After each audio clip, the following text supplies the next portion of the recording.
जय हिंद। अर्चना competitive classes में आप लोग का स्वागत है। अभी हम लोग एक बहुत ही इंटरेस्टेड सब्जेक्ट भारत का भूगोल, जिसका पहला चैप्टर भारत की भौगोलिक स्थिति पढ़ने जा रहे हैं। अब इसमें हम क्या पढ़ेंगे इसको देखते देखिए। इसका सामान्य एक तो परिचय हम देखेंगे, उसके बाद अवस्थिति और विस्तार देखेंगे, इसके पड़ोसी देशों को के बारे में पढ़ेंगे और इसके सीमाओं के बारे में पढ़ेंगे। ठीक है, तो शुरू करते हैं। देखिए, भारत की जो सभ्यता और संस्कृति की अगर बात की जाए तो यह बहुत ही प्राचीन है, यानी इसे सिंध घाटी सभ्यता से माना जाता है। अब भारत के नाम को देखा जाए तो सबसे पहले इसे उत्तर भारत में, यानी उत्तर भारत में बसने वाले आर्यों के नाम पर इसका नाम आर्यावर्त पड़ा और उनके राजा भरत के नाम पर भारतवर्ष रखा गया। इसके बाद जो ईरान के निवासी थे, ये सिंध नदी को हिंद नदी बोलते थे और इसके आसपास के क्षेत्र को हिंदुस्तान बोलते थे। इसके बाद फिर यूनानी आए और उन्होंने सिंध नदी को इंडस नदी बोला और इस देश को इंडिया कहा। इस तरह से जब हमारा देश आज़ाद हुआ तो आज़ाद होने के बाद दोनों नाम की सिफारिश चल रही थी, भारत और इंडिया, और संविधान सभा ने दोनों को स्वीकार कर लिया और इस तरह से इंडिया यानी भारत दोनों नाम रखे गए। अब हम देखते हैं इसकी अवस्थिति और विस्तार के बारे में। तो देखिए, भारत पूरी अगर एशिया को देखा जाए तो एशिया के दक्षिण और मध्य में अवस्थित है। एशिया के दक्षिण और मध्य में अवस्थित है, जिसका चतुष्कोणीय रूप है। आप देख भी रहे हैं, चतुष्कोणीय रूप है जो कि विविधताओं से भरा हुआ है, विविधताओं से भरा हुआ है। और इसके उत्तर में देखेंगे तो हिमालय पर्वत श्रेणी है और उत्तर पूर्व की बात की जाए और दक्षिण में वनाच्छादित पहाड़ियाँ है। इसके पश्चिम में मरुस्थल है और इसके बाद पूरे अगर दक्षिण में देखा जाए तो हिंद महासागर में भारत लगता है जैसे घुसा हुआ है। इसकी दो शाखाएं हैं, एक बंगाल की खाड़ी और दूसरा अरब सागर।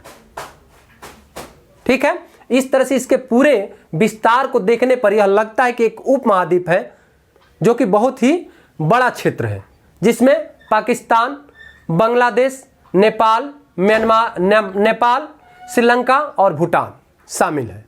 ठीक है, अब हम इसके देखेंगे अवस्थिति और विस्तार। ठीक है, कि कहां से कहां तक इसमें अक्षांशीय देशांतरी विस्तार को देखेंगे। तो इससे पहले हम देख लेते हैं कि इसके स्थलों की लंबाई कितनी है। तो स्थलीय सीमा की अगर लंबाई की बात की जाए भारत के, तो ये पड़ जाता है स्थलीय सीमा की लंबाई 15,200 किलोमीटर। ठीक है, इसके अगर तटीय क्षेत्र की लंबाई देखा जाए द्वीपों को छोड़कर तो ये पड़ जाता है 6100 किलोमीटर। ठीक है, अगर द्वीपों को ले लिया जाए तो ये पड़ जाता है फिर 7516.16 किलोमीटर, यानी 7516 ही मान लीजिए ये हो जाता है। ठीक है, और पूरे भारत के क्षेत्रफल की बात की जाए तो पूरे भारत के क्षेत्रफल जो है 32,87,263 वर्ग किलोमीटर है। क्लियर है, यह है इसका पूरी लंबाई। इसके बाद क्षेत्रफल के आधार पर भारत पूरे विश्व का 7वां स्थान है और इसका पूरा विश्व का क्षेत्रफल 2.4 पड़ता है। कितना पड़ता है? 2.4%। और क्या कौन सा स्थान है? 7वां। इससे पहले कौन कौन सा देश है? इससे पहले जो है देखिए, रूस पड़ जाता है, उसके बाद कनाडा, रूस, कनाडा, चीन, अमेरिका, ऑस्ट्रेलिया और भारत। और भारत के बाद एक और देश पड़ता है अर्जेंटीना। ठीक है, तो 1 2 3 4 5, देखिए ब्राजील एक मैंने छोड़ दिया है यहां पे, ब्राजील हो गया। 1 2 3 4 5 6 7, 7वां स्थान पे भारत है, 8वां अर्जेंटीना है। पहला रूस, कनाडा, चीन, America, Brazil, Australia, Bharat, Argentina, यही क्रम है क्षेत्रफल के आधार पर। ठीक है, अगर याद नहीं रहता है तो भी इसके लिए भी कई सर ट्रिक भी बताते हैं, जिसमें एक सर ने बताया है कि रुक चीन अब आ भारत, इसमें जोड़ दीजिएगा अर्जेंटीना, रुक चीन, अब आ भारत,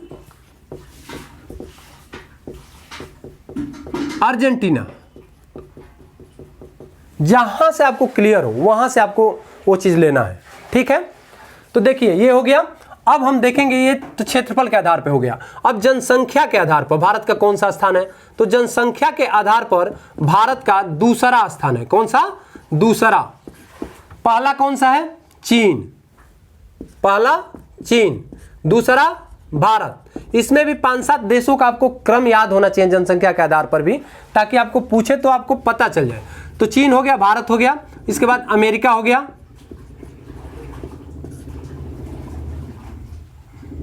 इंडोनेशिया हो गया, इंडोनेशिया,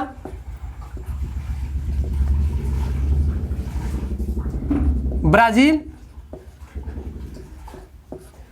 पाकिस्तान, बांग्लादेश और रूस।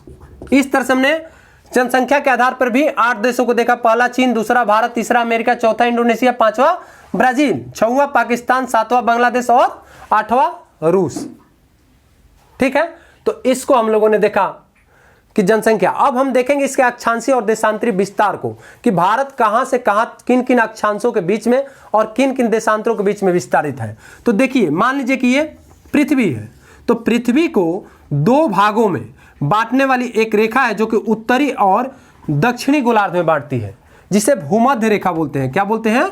भूमध्य रेखा, ठीक है।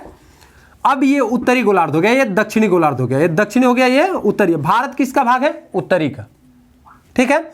ऐसे ही पृथ्वी को पूर्वी और पश्चिमी गोलार्ध में बांटने वाली एक रेखा है जिसे बोला जाता है, जो कि नॉर्थ पोल से साउथ पोल को मिलाती है, ठीक है। इसे ग्रीनविच लाइन बोलते हैं। क्या बोलते हैं? ग्रीनविच रेखा, ग्रीनविच लाइन, ग्रीनविच, ठीक है। तो ग्रीनविच रेखा है।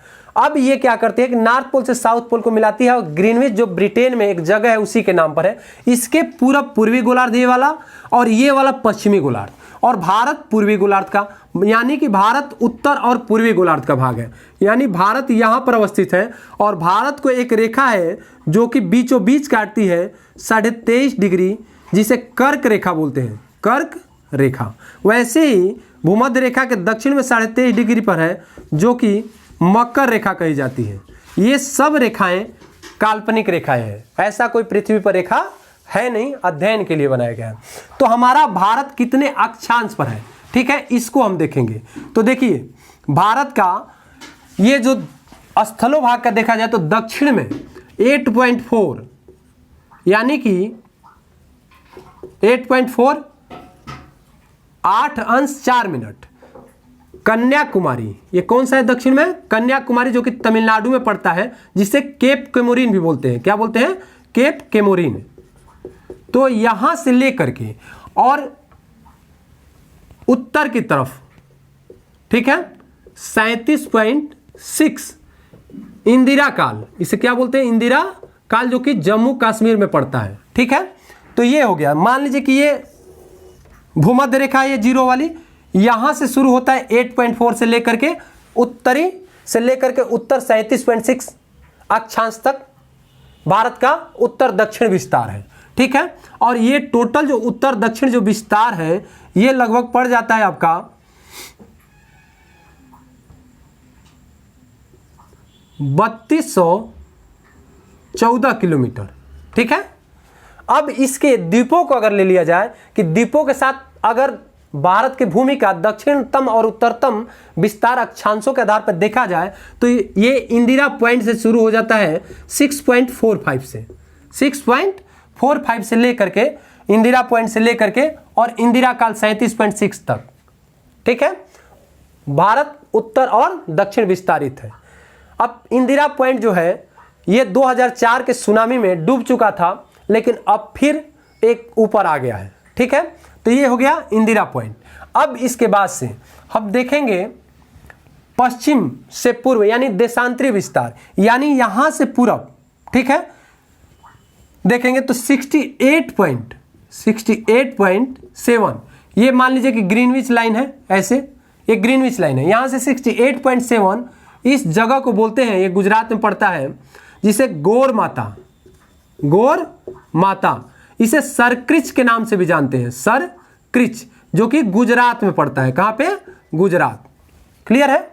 यहां से लेकर के 68.7 से लेकर के और 97 डिग्री 25 मिनट तक, यानी कि ये जगह है किबुथी,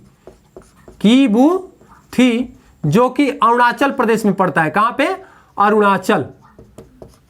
तो यहां तक इसका विस्तार है। ठीक है, 68.7 से 97.25 देशांतरों के बीच में भारत फैला हुआ है। और अक्षांशों की बात किया जाए तो 8.4 से लेकर 37.6 तक। अगर इन दोनों को देखा जाए तो दोनों के बीच 30 डिग्री का अंतर है, लेकिन फिर भी आप लंबाई में देखेंगे तो ये पूरब से पश्चिम जो है ये पड़ जाता है आपका 2933 किलोमीटर। देखिए ये पूरब से पश्चिम कम पड़ जा रहा है और उत्तर से दक्षिण ज्यादा पड़ जा रहा है। इसका कारण है कि जो अक्ष है, अक्षों के बीच में की दूरी लगभग समान होती है। आप देखेंगे तो ये भूमध्य रेखा से यहां तक साउथ पोल तक 90 डिग्री अक्षांशीय रेखाएं हैं, 90 अक्षांशीय रेखाएं हैं।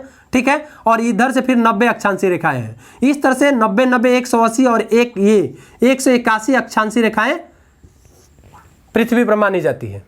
ठीक है, तो ये जो है 30, इनके बीच में बराबर अंतर पड़ता है, माने समानांतर दो अक्षांशों के बीच की दूरियां लगभग बराबर पड़ती हैं। और यही दो देशांतरों के बीच की दूरियां जैसे जैसे नॉर्थ पोल और साउथ पोल पे जाएगा कम होते जाता है। यही रीजन है कि यहाँ पे 3214 है, ये 2933 है।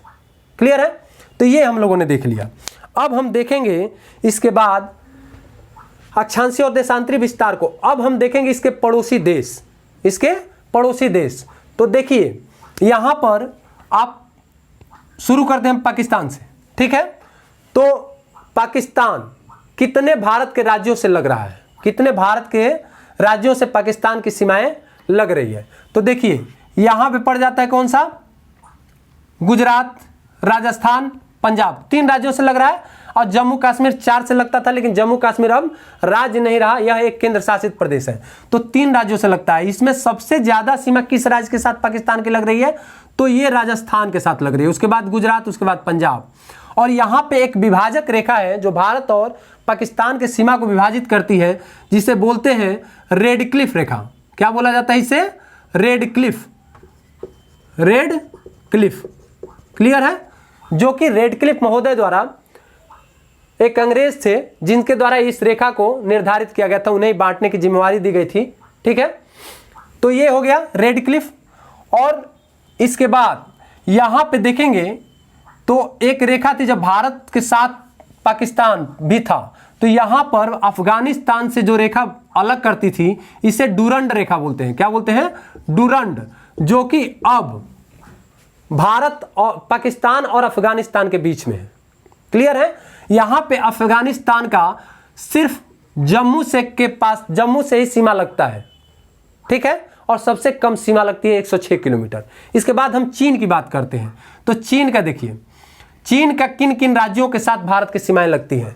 तो पहला, ये जम्मू कश्मीर से पहले लगता था, लेकिन अब केंद्र शासित प्रदेश है, तो केंद्र शासित प्रदेश के साथ लग रहा है। अगर राज्यों की बात की जाए तो हिमाचल प्रदेश, उसके बाद उत्तराखंड, इसके बाद फिर यहां पे आप देखेंगे सिक्किम और अरुणाचल, यानी 4 राज्यों से इसकी सीमाएं लगती है। 4 राज्यों से, जो कि यहां पर फिर इसका भारत के साथ जो विभाजक रेखा है, जिसे क्या बोलते हैं?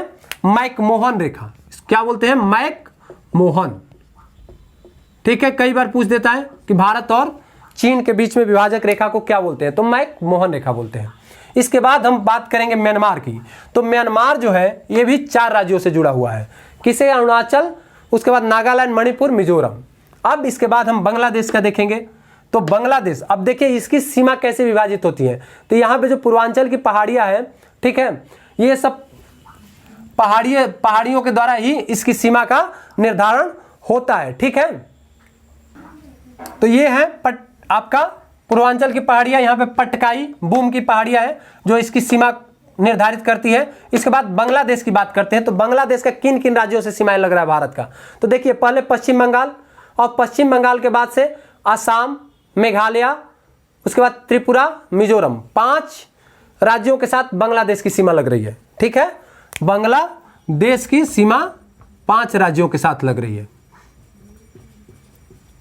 ठीक है, इसके बाद हम नेपाल की बात करेंगे तो नेपाल का भी 5 राज्यों के साथ भारत की सीमा लगती है, जिसमें उत्तराखंड, उत्तर प्रदेश, इसके बाद बिहार तीसरा, उसके बाद पश्चिम बंगाल और सिक्किम। यहां पे बच्चे क्या करते हैं कि सोचते हैं कि सिक्किम से ही लगा हुआ है, पश्चिम बंगाल से नहीं लगा हुआ है, लेकिन पश्चिम बंगाल ऐसे घुसा हुआ है अंदर तक, तो ये सीमा जो है पश्चिम बंगाल से भी लगा हुआ है। तो 5 राज्यों से इसकी सीमा लगी हुई है। इसके बाद श्रीलंका है, लक्षद्वीप है जो कि हमारा जलीय सीमा लगती है।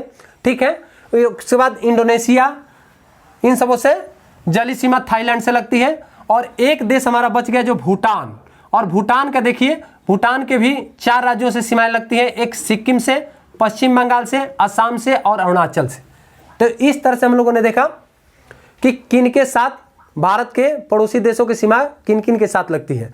अब इसमें देखेंगे कि भारत की सबसे ज्यादा किस देश के साथ सीमा लगती है, पड़ोसी देश के साथ। तो देखिए ये बांग्लादेश जो है, बांग्लादेश का सीमा सबसे ज्यादा भारत के साथ लगती है। किसकी?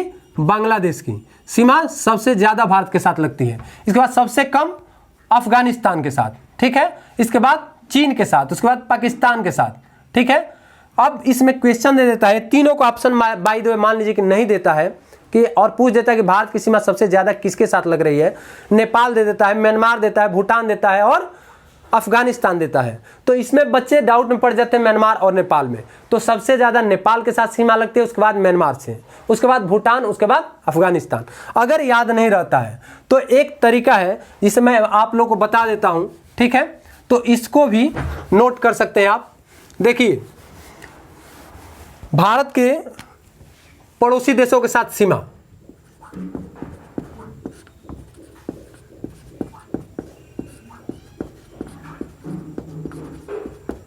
देशों के साथ सीमा। ठीक है, अब देखिए इसमें आ जाएगा पहला अक्षर हम लेंगे, सबसे ज्यादा किससे लगता है? बांग्लादेश। ठीक है, ब लेंगे, उसके बाद दूसरा चाइना, उसके बाद से पाकिस्तान प ले लेंगे, उसके बाद नेपाल से न ले लेंगे, उसके बाद से ले लेंगे, भूटान आ। अब देखिए बचपन में इसको पढ़ेंगे हम क्या? बचपन में भूटान आ। अब ब से बांग्लादेश, च से चीन, प से पाकिस्तान, न से नेपाल, में से म्यांमार, भूटान, अफगानिस्तान। आ गया बचपन में भूटान आ। तो इससे आप लोग का क्लियर हो जाएगा।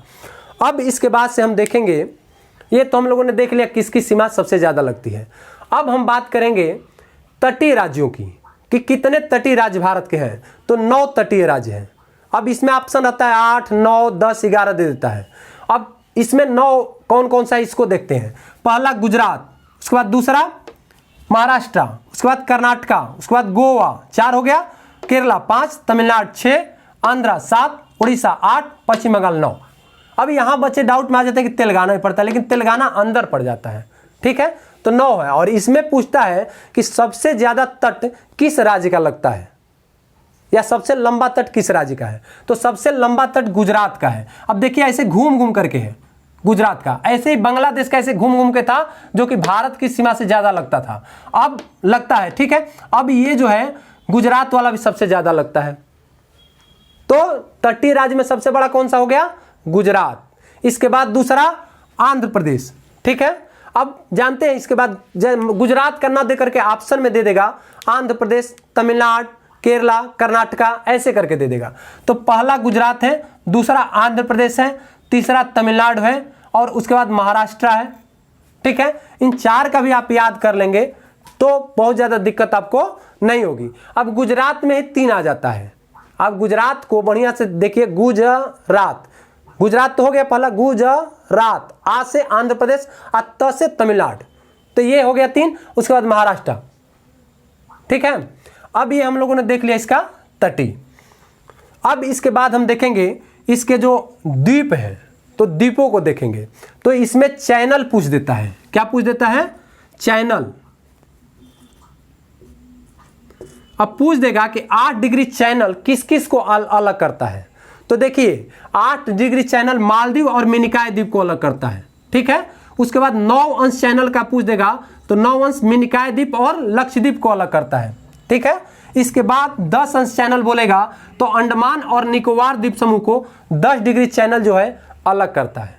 क्लियर है। इसके बाद कोको अगर स्टेट पूछ देगा, ठीक है, तो कोको जो है यहां पड़ता है जो कि उत्तरी अंडमान, ठीक है, और यहां पर म्यांमार वाला भाग को अलग करता है। अब आप देखेंगे तो हिमालय का विस्तार यहां तक है, क्योंकि आराकानयोमा पर्वत श्रेणी का ही भाग माना जाता है कि अंडमान निकोबार है, ठीक है। तो यहां माना जाता है कि म्यांमार और उत्तरी अंडमान, ये उत्तरी अंडमान है के बीच में कोको है। कौन सा? कोको स्टेट, ठीक है। तो ये हो गया। इसके बाद उत्तरी अंडमान, मध्य अंडमान, दक्षिणी अंडमान और लिटिल अंडमान, और लिटिल अंडमान यहां पर है, ठीक है। तो ये हो गया 10 डिग्री, कोको 8, 9, 10, ठीक है। तो इसका अगर नहीं याद आता है तो ऐसे भी आप याद कर सकते हैं कि लक्ष्मी माँ आ निकोबार, लक्ष्मी माँ आ निकोबार हो जाएगा। लक्ष्मी माँ आ निकोबार, ठीक है। मालदीव मिनिकॉय द्वीप के बीच 8 अंश, 9 अंश और 10 अंश। क्लियर है। तो ऐसे भी आप याद कर सकते हैं। तो ये हो गया। अब इसके बाद से क्या बच रहा है हम लोग का? लगभग हमको लग रहा है कि पूरा कंप्लीट हो, तो लगभग कंप्लीट हो गया, ठीक है। लेकिन हाँ, एक चीज छूट रहा है। आप देखिए जो कर्क रेखा है, कर्क रेखा भारत के कितने राज्यों से होकर गुजरती है? तो कर्क रेखा भारत को 20 से डिवाइडेड करती है और भारत के 8 राज्यों से होकर गुजरती है। किससे किससे? ये गुजरात, फिर राजस्थान, मध्य प्रदेश, छत्तीसगढ़, झारखंड, उसके बाद से पश्चिम बंगाल, त्रिपुरा और मिजोरम, ठीक है। यहां से ऐसे आ जाती है, ठीक है। तो ये 8 हो गया, 8 राज्यों से। इधर से भी आएंगे तो मिजोरम, त्रिपुरा, पश्चिम बंगाल, उसके बाद से झारखंड, छत्तीसगढ़, मध्य प्रदेश, राजस्थान, गुजरात। तो इन 8 राज्यों से होकर गुजरती है, जिसे कई सर ने बोला है कि मित्र पर गमछा झार। खैर क्रमवार नहीं है, ये क्रम से अगर पूछ देगा तो इधर से आप बता सकते हैं, ठीक है। लेकिन मित्र पर गमछा झार भी आप याद कर सकते हैं, ठीक है। अब इसके बाद से हम देखेंगे एक मानक समय जो कि ग्रीनविच लाइन से 82.5 डिग्री है। मानक समय जो है जो कि ग्रीनविच लाइन से 82.5 डिग्री पर है, ठीक है। तो ये भारत के 5 राज्यों से होकर गुजरता है। किससे किससे? उत्तर प्रदेश, मध्य प्रदेश, उसके बाद छत्तीसगढ़, ओडिशा और आंध्र प्रदेश, ठीक है। मध्य प्रदेश, यूपी, एमपी, ठीक है। इसके बाद से छत्तीसगढ़, इसके बाद ओडिशा, इसके बाद एपी, आंध्र प्रदेश। हो गया। 5 राज्यों से होकर गुजरती है। क्लियर है। जो कि 82.5 डिग्री पर है। 5.5 घंटा यहां से देखेंगे ग्रीनविच लाइन से तो 82.5 है। कंप्लीट हो गया हम लोग का।